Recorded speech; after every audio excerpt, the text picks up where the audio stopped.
भारत में black magic एक बहुत ही गहरी सोच है जो रहस्य और डर से घिरी हुई है।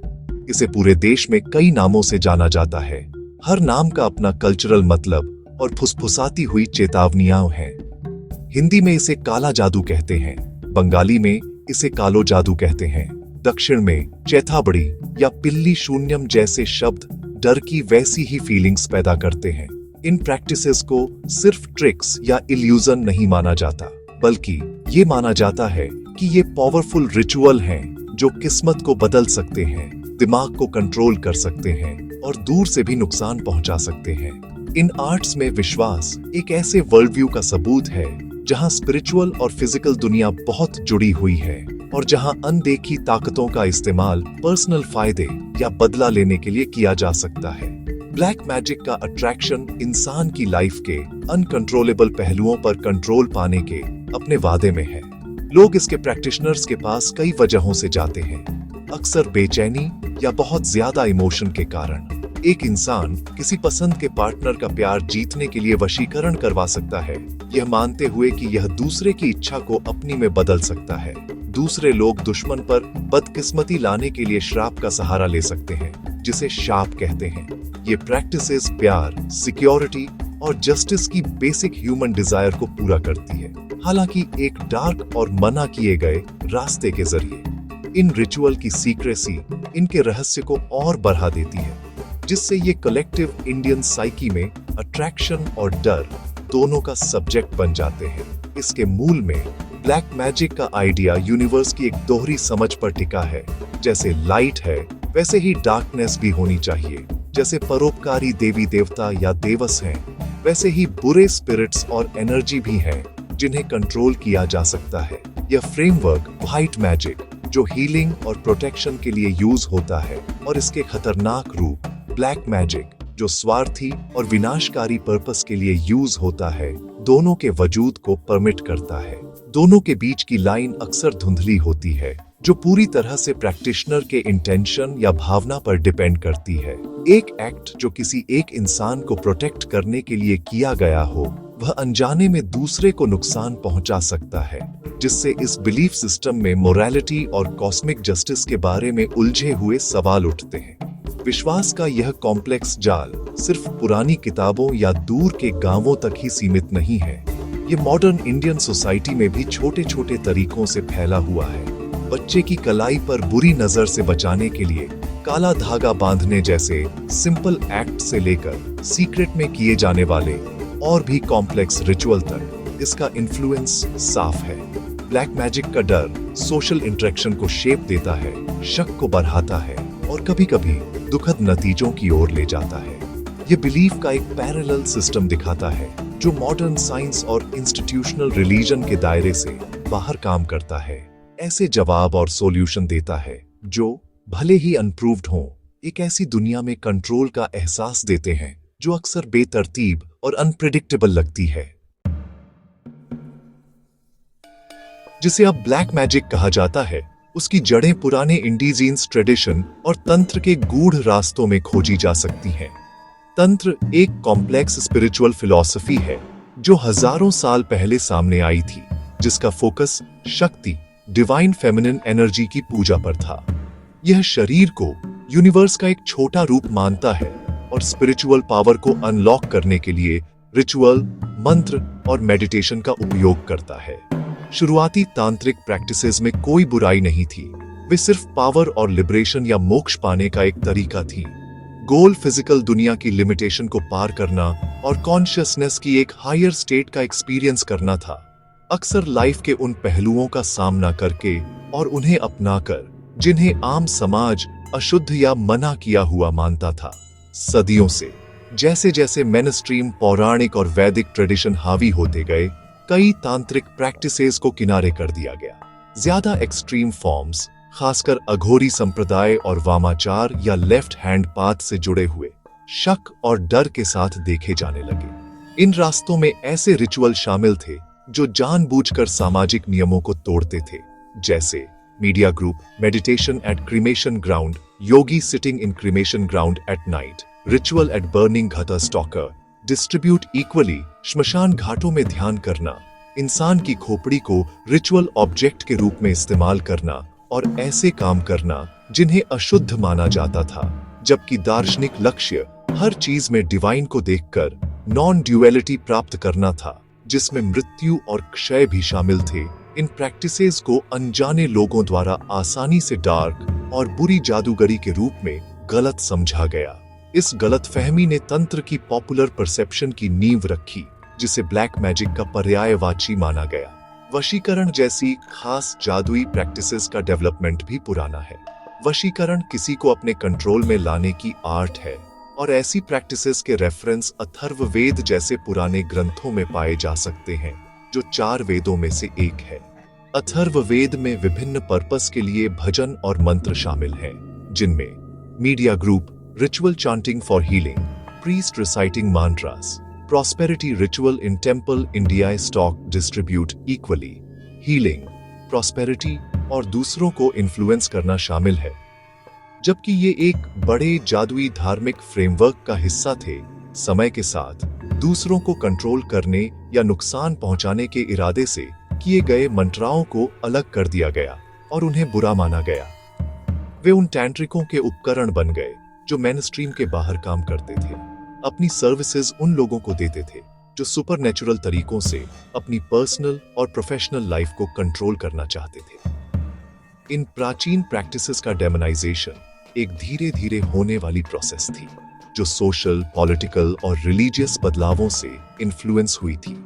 जैसे जैसे समाज ज्यादा संगठित और रूढ़िवादी होता गया, कोई भी प्रैक्टिस जो स्थापित नियमों को चुनौती देती थी, उसे खतरनाक और विधर्मी करार दिया गया। तांत्रिक ज्ञान की सीक्रेसी, जो गुरु से शिष्य तक मौखिक रूप से पास होती थी, ने पब्लिक की इमेजिनेशन और डर को और बढ़ा दिया। जो कभी स्पिरिचुअल एक्सप्लोरेशन के लिए एक सोफिस्टिकेटेड सिस्टम था, वह पॉपुलर कल्चर में सरल और डिस्टॉर्टेड हो गया, जिसे बुरे जादूगरों के शाप देने के एक कैरिकेचर तक सीमित कर दिया गया। इस ट्रांसफॉर्मेशन ने काला जादू को एक डरावनी शक्ति के रूप में पक्का कर दिया, जो अपनी कॉम्प्लेक्स और बारीकी से भरी ऐतिहासिक जड़ों से अलग हो गई। भारत का लैंडस्केप ऐसी जगहों से भरा है जिन्हें ऑनकल्ट और मिस्टिकल एनर्जी के पावरफुल सेंटर माना जाता है। शायद इनमें से सबसे फेमस है असम का मयोंग गांव, जिसे अक्सर ब्लैक मैजिक की भूमि कहा जाता है।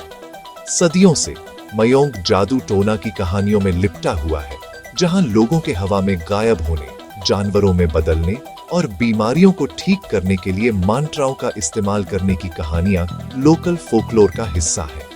मयोंग नाम खुद संस्कृत शब्द माया से आया माना जाता है, जिसका मतलब इल्यूजन है। कहा जाता है कि यहाँ की पीढ़ियों से परिवार प्राचीन जादू के रूपों का अभ्यास और संरक्षण करते आ रहे हैं, जो तंत्र को लोकल ट्राइबल ट्रेडिशन के साथ मिलाते हैं, जिससे यह भारत के गूढ़ अतीत का एक जीवित म्यूजियम बन जाता है। एक और महत्वपूर्ण केंद्र कोलकाता, पश्चिम बंगाल में कालीघाट काली मंदिर है। यह शक्तिशाली शक्तिपीठ एक बड़ा तीर्थ स्थल है, लेकिन इसका तंत्रिक प्रैक्टिसेस, खासकर अघोरी संप्रदाय से भी गहरा संबंध है। अघोरी तपस्वी शैव साधु हैं, जो अपनी एक्सट्रीम रिचुअल के लिए जाने जाते हैं, जिनका मकसद समाज जो छोड़ता है, जैसे मृत्यु और अशुद्धता, उसे अपनाकर लिबरेशन प्राप्त करना है। उन्हें अक्सर मंदिर के पास श्मशान में ध्यान करते हुए देखा जाता है, यह मानते हुए कि ये स्थान देवी काली की उग्र रूप में शक्तिशाली ऊर्जा से भरे हुए हैं। काली घाट का इंटेंस और कभी-कभी परेशान करने वाला माहौल उन लोगों के लिए एक फोकल पॉइंट बनाता है जो सुपरनेचुरल पावर और इंटरवेंशन चाहते हैं। पवित्र शहर वाराणसी, जिसे काशी के नाम से भी जाना जाता है, इस रहस्यमय भूगोल में एक अनोखी जगह रखता है। भगवान शिव को समर्पित शहर और अंतिम संस्कार के लिए एक प्रमुख स्थान के रूप में इसके घाटों को जीवित और मृत दुनिया के बीच की सीमा रेखा माना जाता है। मणिकर्णिका और हरिश्चंद्र घाट, जहां लगातार दाह संस्कार होते हैं, टैंट्रिकों और अघोरियों के लिए चुंबक है। वे मानते हैं कि यहाँ मृत्यु की निरंतर उपस्थिति के बीच रिचुअल करने से उनकी स्पिरिचुअल प्रोग्रेस तेज होती है और उन्हें अपार साइकिक शक्तियां या सिद्धियां मिलती हैं। शहर की ऊर्जा, गहरी आध्यात्मिकता और कठोर मृत्यु का मिश्रण ऑकल्ट के अभ्यास और विश्वास के लिए एक उपजाऊ जमीन बनाती है। इन फेमस सेंटर्स के अलावा भारत भर में अनगिनत अन्य लोकल श्राइन और दूर दराज की जगहों को जादू के खास रूपों से जोड़ा जाता है। केरल में चतन सेवा, जो बुरी चीजों के लिए स्प्रिट पूजा का एक रूप है, में विश्वास मजबूत है। इसी तरह ग्रामीण ओडिशा और झारखंड के क्षेत्रों में जादू टोना और शमनवाद की अपनी परंपराएं हैं। ये प्रैक्टिसेस लोकल कल्चर में गहराई से बसी हुई है और अक्सर गांव के झगड़ों को सुलझाने, रहस्यमय बीमारियों को ठीक करने या बदला लेने के लिए खोजी जाती है। इनमें से हर जगह भारत की जादुई परंपराओं की समृद्ध और विविध टेपेस्ट्री में योगदान करती है, जो मॉडर्न दुनिया में अनदेखी ताकतों में विश्वास को जिंदा रखती है। 21वीं सदी में ब्लैक मैजिक में विश्वास बना हुआ है, जो मॉडर्न समय के हिसाब से ढल रहा है, जबकि अपने पुराने डर को बरकरार रखे हुए है। साइंटिफिक पर्सपेक्टिव ब्लैक मैजिक के कथित प्रभावों को पावरफुल साइकोलॉजिकल और सोशल मैकेनिज्म के जरिए समझाता है। प्लेसिबो और नोसिबो इफेक्ट यहाँ मुख्य है। अगर कोई इंसान मजबूती से मानता है कि उसे श्राप दिया गया है, तो उसका दिमाग असली नेगेटिव फिजिकल लक्षण पैदा कर सकता है, एक घटना जिसे साइकोसोमैटिक रिस्पांस के रूप में जाना जाता है। यह नोसिबो इफेक्ट है। इसके उलट अगर वे मानते हैं कि एक एंटी रिचुअल ने उन्हें ठीक कर दिया है, तो उनकी चिंता कम हो जाती है और वे बेहतर महसूस कर सकते हैं। जो प्लेसिबो इफेक्ट है, ये विश्वास कंफर्मेशन बायस से मजबूत होते हैं, जहां लोग बिना किसी संबंध वाली नेगेटिव घटनाओं को श्राप के सबूत के रूप में मानते हैं। इस पावरफुल बिलीफ सिस्टम के रियल वर्ल्ड में विनाशकारी नतीजे होते हैं, खासकर ग्रामीण और कम पढ़े लिखे समुदायों में। जादू टोना के आरोप अक्सर अकेली महिलाओं, विधवाओं या सामाजिक रूप से कमजोर लोगों को टारगेट करते हुए पर्सनल हिसाब चुकाने या प्रॉपर्टी हड़पने के लिए इस्तेमाल किए जाते हैं। इन आरोपों से भयानक हिंसा हो सकती है, जिसमें पब्लिक ह्यूमिलिएशन, पिटाई और यहां तक कि मर्डर भी शामिल है। डायन के रूप में ब्रांडेड महिलाओं को सामाजिक रूप से बहिष्कृत किया जाता है, उनके परिवारों का बहिष्कार किया जाता है और उन्हें लगातार डर में जीने के लिए मजबूर किया जाता है। ये घटनाएं बीते हुए समय की निशानियां नहीं हैं। इन्हें अभी भी अलग अलग राज्यों से रिपोर्ट किया जा रहा है, जो एक डार्क अंडरबेली को उजागर करता है, जहां अंधविश्वास कानून और इंसानियत को पीछे छोड़ देता है। डिजिटल एज ने ब्लैक मैजिक को एक नया प्लेटफॉर्म दिया है। इंटरनेट और सोशल मीडिया वेबसाइटों, यूट्यूब चैनलों और ऑनलाइन गुरुओं से भरे हुए हैं, जो काला जादू के जरिए तुरंत सॉल्यूशन का वादा करते हैं। वे फीस के बदले वशीकरण मंत्र, श्राप हटाने और लॉटरी जीतने वाले चार्म जैसी सर्विसेज देते हैं। ये कमर्शियलाइजेशन मॉडर्न इंसानों की चिंताओं का फायदा उठाता है, चाहे वह रिलेशनशिप की प्रॉब्लम हो, करियर में रुकावट हो या फाइनेंशियल इनसिक्योरिटी हो। इंटरनेट की गुमनामी से धोखेबाज प्रैक्टिशनर्स के लिए कमजोर लोगों का फायदा उठाना आसान हो जाता है, जो प्राचीन शब्दावली को आधुनिक मार्केटिंग टैक्टिक्स के साथ मिलाकर पावर और कंट्रोल की एक विश्वसनीय फिर भी धोखेबाज कहानी बनाते हैं। आखिर में भारत में ब्लैक मैजिक का रहस्य बना हुआ है, क्योंकि यह विश्वास, डर और इंसान की साइकोलॉजी के इंटरसेक्शन पर काम करता है, जबकि साइंस इसके प्रभावों को तोड़ सकती है और कानून इसके हिंसक परिणामों को दंडित कर सकता है। यह पीढ़ियों से चले आ रहे गहरे सांस्कृतिक विश्वासों को आसानी से मिटा नहीं सकता। कई लोगों के लिए काला जादू जीवन की अनपेक्षित बदकिस्मतियों के लिए एक वैध, हालांकि डरावनी व्याख्या बनी हुई है।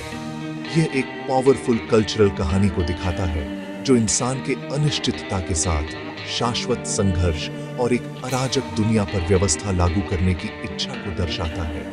जब तक शिक्षा और क्रिटिकल थिंकिंग समाज के सबसे गहरे कोनों में नहीं पहुंच जाती, तब तक ब्लैक मैजिक की परछाई बनी रहेगी, जो मॉडर्न भारतीय दिमाग में मिथक की स्थायी शक्ति का सबूत है।